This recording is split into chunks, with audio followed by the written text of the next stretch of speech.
Good evening. Welcome to this edition of Northeast Diary. Here we bring you the latest developments from India's unexplored Northeast region.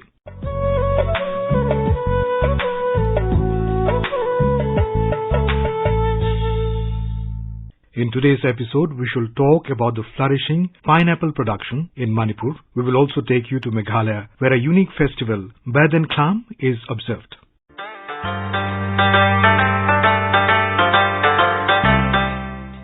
Friends, as the law and order situation in Manipur has improved significantly in the last 5 to 6 years, Manipur state is becoming one of the emerging states in India. One of the sectors in which the state is a forerunner is horticulture. The state is practicing organic farming and its horticultural products are being exported outside the state. Our correspondent tells us more about the pineapple production in Manipur. Pineapple has been cultivated in all the districts of Manipur. However, Churachandpur district is recorded as the most extensive pineapple cultivation district in Manipur. The average weight of a single pineapple produced in Manipur is said to be 1 to 3 kg. To popularize the pineapple cultivation in Manipur and promote the pineapple farmers, the pineapple festival are being organized in Manipur. There are two varieties of pineapple grown in Manipur. They are Queen and Q. The harvesting season of the Queen variety is June and July. A state-level pineapple festival concluded at Andro village of Imphal East district. The production of the Queen variety of pineapple was shown at this festival. Speaking to AIR News, H. Oken Sharma, Secretary General of Development Organization Andro, which organized Pineapple Festival, said, "Our objective is to give another facility of financial assistance to the pineapple growers to give some extra earning. And our productivity is 2,000 tons per year. Our aim is to sell this fruit to the every market. More than 180 farmers get beneficiary from government side. More than 80 farmers annually get beneficiary of 10 to 12,000 per year. We are collecting their products and keep to our cold storage here. And we are trying to purchase every product they are producing." The state government under Manipur Organic Mission Agency has been giving financial and other assistance to the pineapple farmer of Manipur. The harvesting season of the Q variety of pineapple will start in August. Another pineapple festival will be held in Churachandpur district during harvesting season of Q variety. JJ Thaksom from Imphal for Northeast Diary.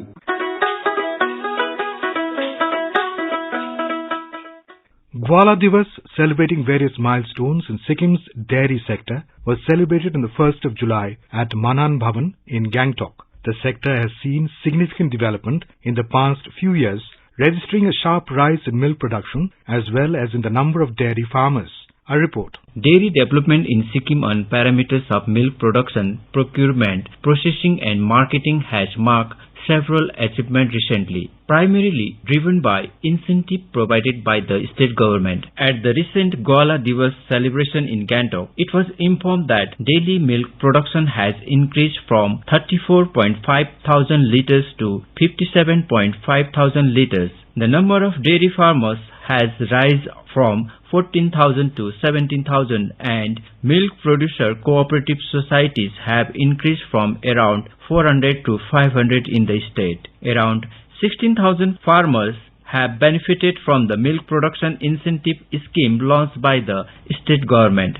Sikkim has also been able to supply milk to cities outside the state including Guwahati for the first time, driven by this growth. At the Gwala Divas program, Chief Minister P.S. Tamang distributed awards and cash reward to the best performing village milk producer cooperative society and conferred the Milk Person of the Year Award 2021-22 to Meena Rai from Pakyong district, who is supplying 400 liters of milk per day. Showcasing the success of the dairy sector, Mr. Tamang stressed that the state government is farmer-centric and urged people to take up farming. Agriculture and Animal Husbandry and Veterinary Service Minister Alan Sharma called it a paradigm shift in dairy development in the last 3 years and set a goal of producing 1 lakh litre of milk per day by the end of this year. With Ajay Thami, this is Diliram Dulal for Northeast Diary from AIR News Sikkim.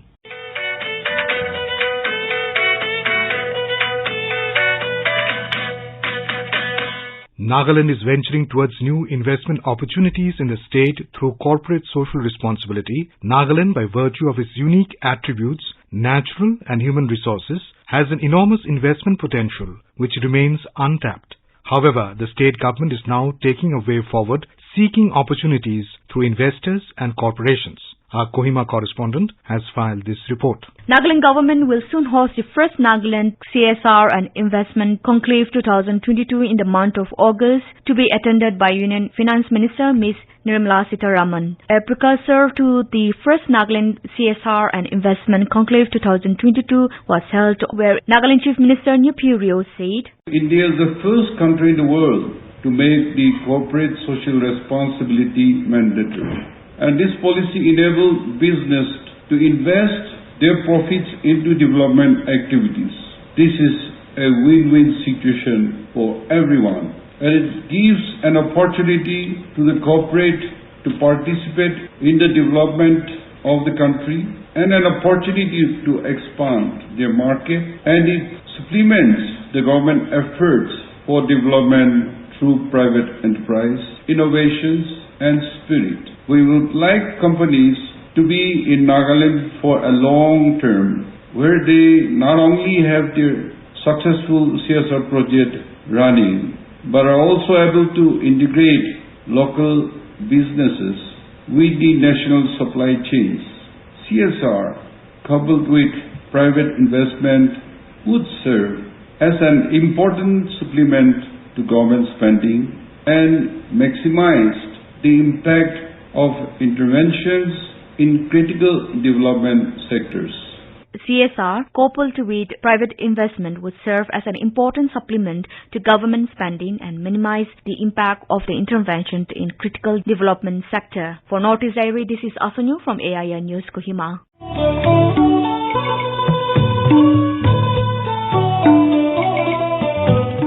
You are listening to our program Northeast Diary, bringing you enchanting stories from the northeastern part of India. This program is broadcast every Thursday and Sunday at 5:30 p.m.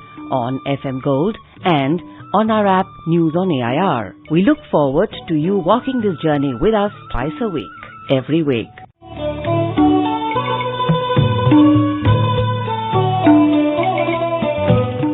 Bhajan festival is one of the most joyous festivals of the Jaintia tribe, also known as the Panars, who still follow the original tribal religion called Nyamtre of Meghalaya. This year, the festival is said to come back in a grand manner after scaling it down for 2 years due to the COVID-19 pandemic. Our correspondent from Meghalaya tells us more. This year, the annual Bathing Clam Festival 2022 will be celebrated from July 11th to 14th at Juwai in West Jaintia Hills District. President of Saint Reg, O.R. Chalam, has informed that this year, the celebration will collaborate with the 75th independence year of the country and the 50 years of Meghalaya statehood. This festival is meant to chastise evil and any plague and pestilence from the land through rituals.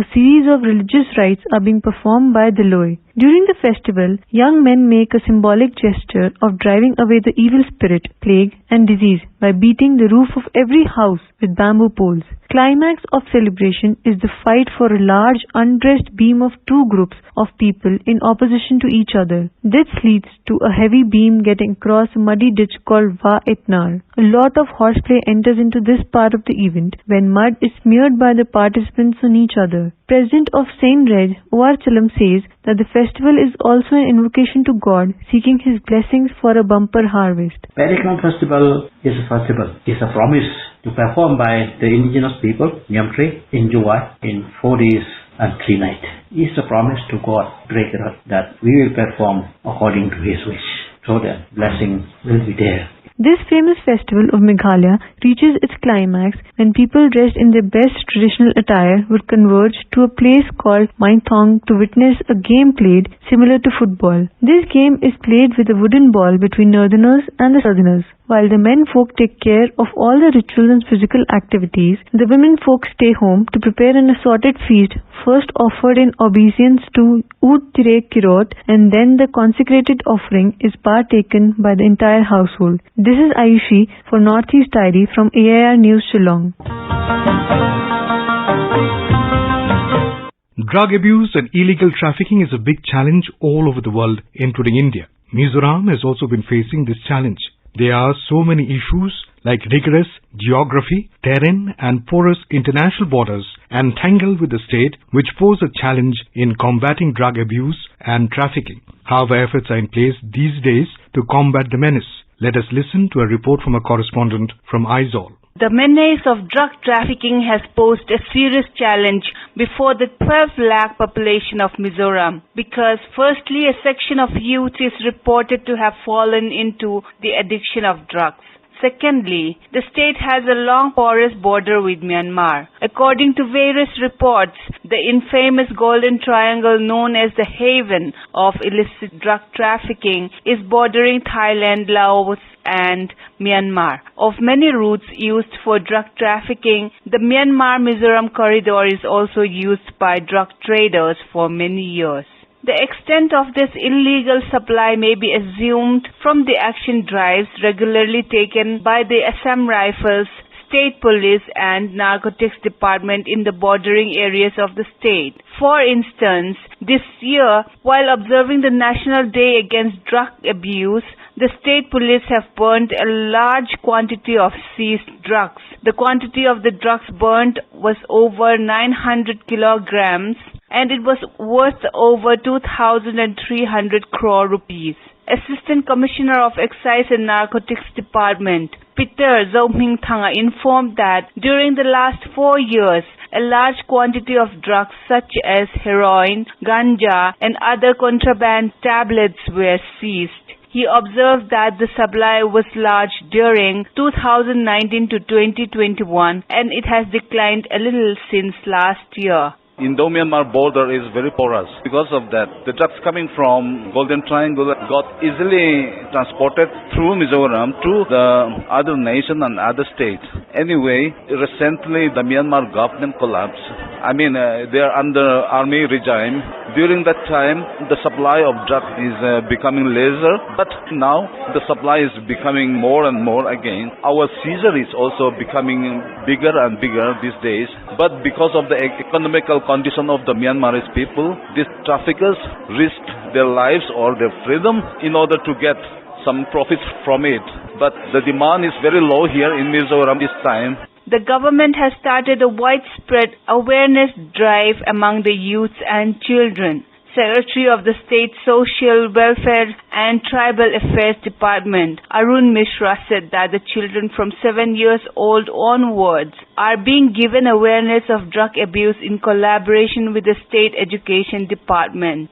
For people who are indulged in drugs, free clinics and rehab centers have also been established. Also, the Assam Rifles in the state has been carrying out an anti-drug awareness drive for the last 2 years across the state among the youths and peer groups. For Northeast Diary with Subhashis Chanda, Irene from Aizawl.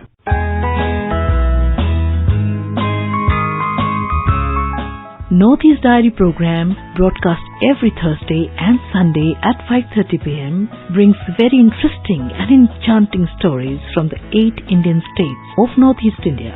Don't forget to tune in.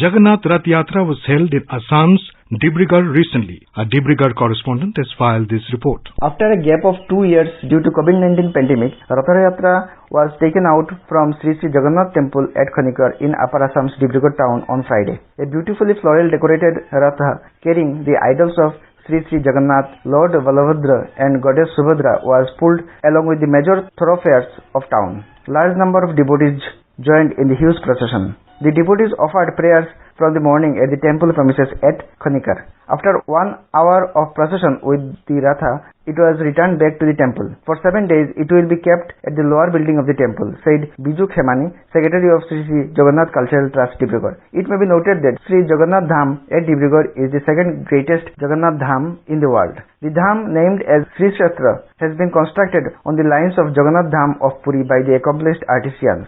Built in 2014, the Sri Shastra Dham was built with the initiative of special promptness of Janaki Vallabh Patnaik, the then governor of Assam. The dham and its boundary walls are decorated with paintings and spirituals of Indian philosophy. A similar event of Jagannath Ratha Yatra were also organized in the Gauranga Kutir Jagannath Temple at Naliapul and at Lahwal. The Ratha Yatra moved from Naliapul to RKB Path in town, while Ratha Yatra from Lahwal was taken out towards NH37. The Jagannath Ratha Yatra is organized every year in the month of Asar, Shukla Paksha Ditya Tithi. Ulta Rath, popularly known as Bahuda Yatra, is the return journey of Jagannath Ratha Yatra organized after 8 days, which falls on July 9 this year. This marks the end of the Jagannath Ratha Yatra. For Northeast Diary, this is Pranav Kumar Nath from Dibrugarh.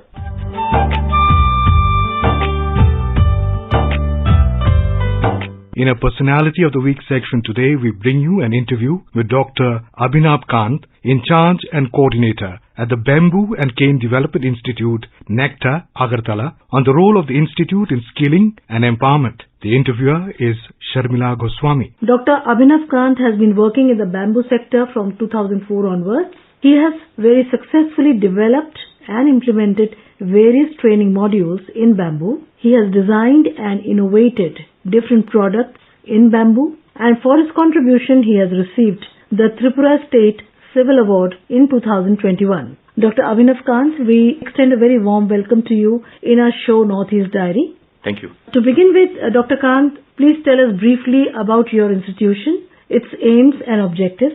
Bamboo and Cane Development Institute is currently working under the administrative control of Northeast Center for Technology Application and Reach. This is an autonomous institute under Department of Science and Technology, Government of India. BCDI is the oldest institute in country and it was established in 1974.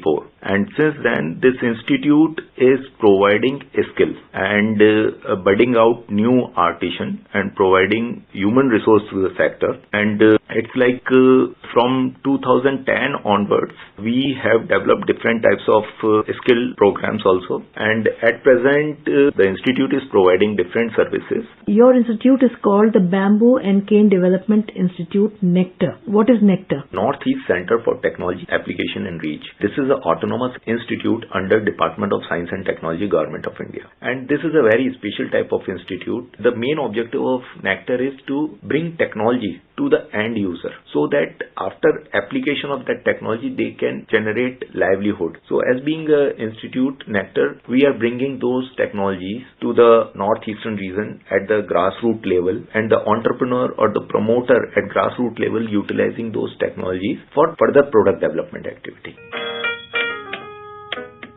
Dr. Kant, please tell our listeners something about this plant, bamboo, and also cane, on which your institute is working. This is a very good question. It's like bamboo is a wonder plant and it is the greatest gift to mankind. If we talk about the uses of bamboo, it has 1500 documented uses, and in world around we have 1500 species, and India is the second largest bamboo resource in the world. Second largest? Second largest. So which is the first country? First is China, and we have around more than 15 million hectare land under bamboo cultivation, which is highest in the world. So most of it is in the northeast or in other parts of India also? Yes. When we talk about bamboo growing area, northeast has dense bamboo area and they have a different bamboo species, but bamboo is also very much available in central India, like in the state of Madhya Pradesh, Chhattisgarh, Jharkhand, Maharashtra, Karnataka and other states also. But when we talk about quality,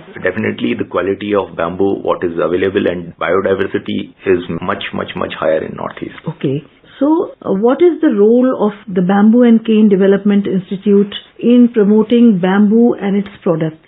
As I earlier told that this is the oldest institute in country. We have an experience of nearly 50 years now, and through our empirical knowledge what we have gathered, we have developed different skill modules, and under that we are working in a system, and this is a innovative system where we are propagating a 5M concept. What is that? This is a 5M, and every M has a purpose or a meaning. First M is material. Material is what is the raw material, what type of bamboo we are using. Every state has different type of bamboo resources. So whenever we are going through a product development activity or skill development activity, first we have to find out what bamboo is there. The quality of bamboo. Yes. quality as well as species. Okay. And according to that species, we go for that particular product category. Like for furniture product, we need a different bamboo species. For utility product, we require a certain different type of characters. So that is first M, material. We have to find out the raw material, whether that material is suitable for that product or skill. Then the second M is manpower. We work on that particular manpower. Like in every bamboo growing estate, traditionally people are using bamboo for their household purpose. So they do have that certain basic bamboo skill. So how to utilize that skill and how to again improve that skill for product development, where we are more focused on developing human resource, manpower. Then the third M is machine. Nowadays we are very much focused on machine and technology, because if we are not adopting the right machine and right technology, we will be far behind. And this is a global market, and anybody from any part of the world can bring their product with their machine and with their technology. So here we are promoting machines and use of machine process material for further product development activity, where we can work on production based activity, scale up our production and cut down our production cost. Now the fourth M is market. Like if we are making any product, whether that product is marketable, there is a need. Previously we were more focused on artifacts and more on showpieces, but nowadays our focus is more on functional product, utility product, which we can use for day-to-day activity, so that there is a continuous need of demand. So our trainings are more focused on marketable product. And the fifth and the most important is management. This is a complete value chain activity, like how to source that material, what are the estimations, how to make inventories, what type of finishing material, and this all require management.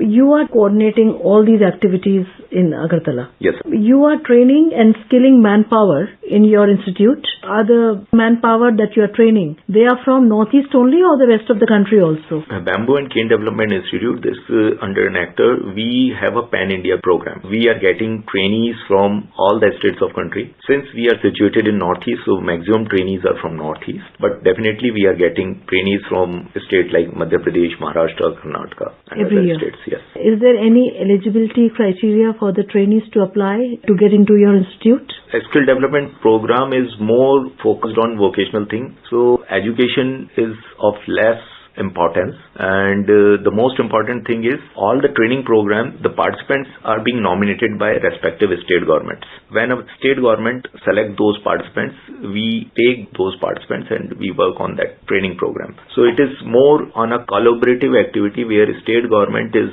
nominating participants, and as being a expertise in this sector, we are inculcating and giving them a skill. So what kind of training and workshops do you conduct in skilling and empowering manpower? Under skill development program, we have different types of training program. First, there are short-term training program, mid-term training program, and long-term training program. Short-term training program is more on capacity development and know-how and that type of activity. And this is basically for 1 week or 2 weeks. And we have different types of training program, like right from production, propagation and nursery management program is there. Then we have how to do treatment of bamboo. So this is a special type of program where we are only telling them how to treat bamboo in a right way and how to season that bamboo. Then there is a program on bamboo processing, like how to use bamboo processing machine and take out output. So this is bamboo processing module. Then we have a bamboo glue board manufacturing training program where they can learn how to make bamboo glue board. Then bamboo round stick, all agarbatti stick is made up of bamboo. So how to make that round stick. So that is a module. It is machine based? Yes. Nowadays agarbatti sector is completely machine based. This is a very important sector, and there we have two different modules. How to make round stick, and second module is how to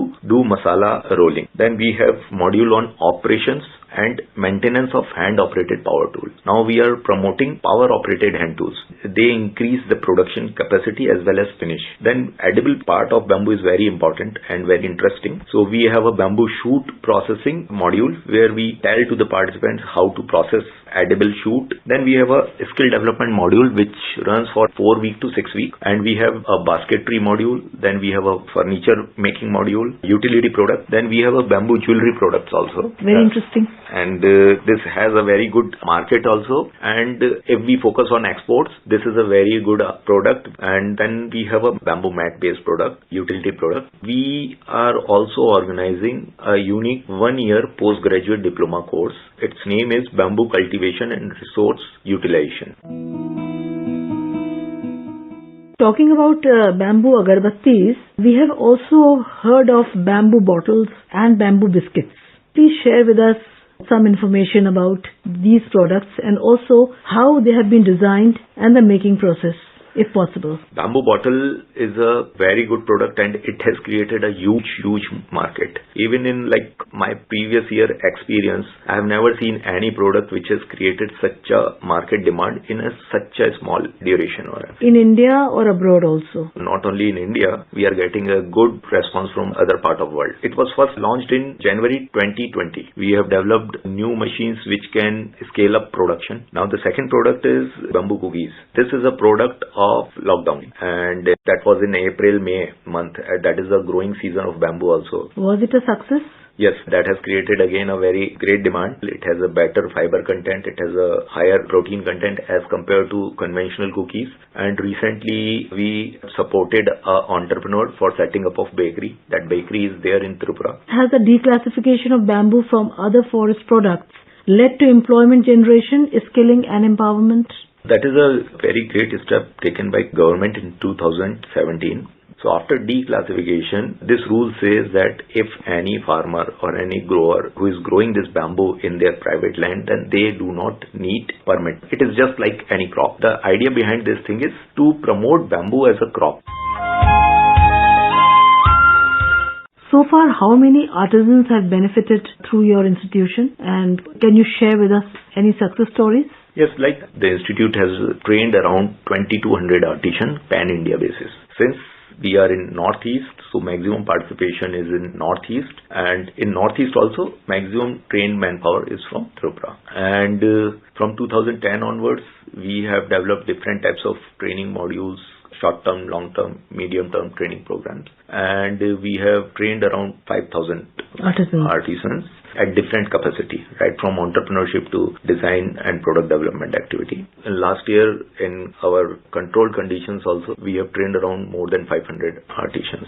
When we talk about success stories, like BCDI trains artisans, and our artisans, there is a award system which is known as President Award, and this is the biggest award in our country, which is given by Development Commissioner Handicrafts, and around more than 12 trainees receive this President Award. So do they get some pension also, these awardees? Yes, there is a scheme of DC Handicrafts where anybody who qualifies for this President Award can get pension. Can bamboo be a substitute for plastic? Bamboo is the best substitute for plastic. The reason is bamboo is the most sustainable plant material on earth. It is the fastest growing plant, and few species of bamboo can grow 1 meter in a day. It is a miracle or as a wonder plant. It creates a biomass in a short duration so that we can utilize this bamboo in a short cycle. And not only plastic, nowadays there is bioethanol and biofuel. For that biofuel also we need organic material, and there also bamboo can be utilized. Dr. Abhinav Kant,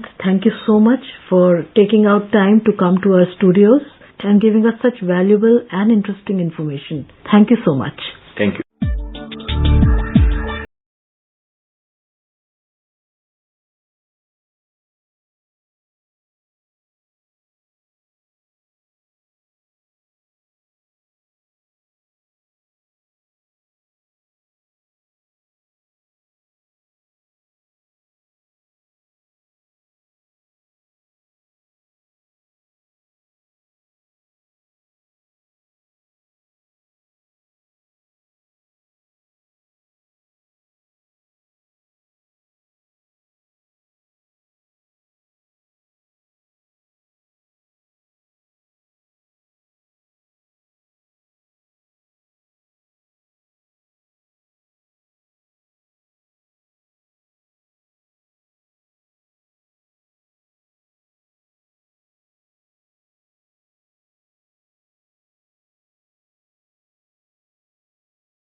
Come to the end of this edition of Northeast Diary. Do join us next week to hear more stories from this enchanting part of India. Goodbye. This program was presented by Abhishek Mukhopadhyay, scripted by Suparna Saikia, produced by Sharmila Goswami and assisted by Kamlesh Mudgal. It was brought to you by the News Services Division of All India Radio.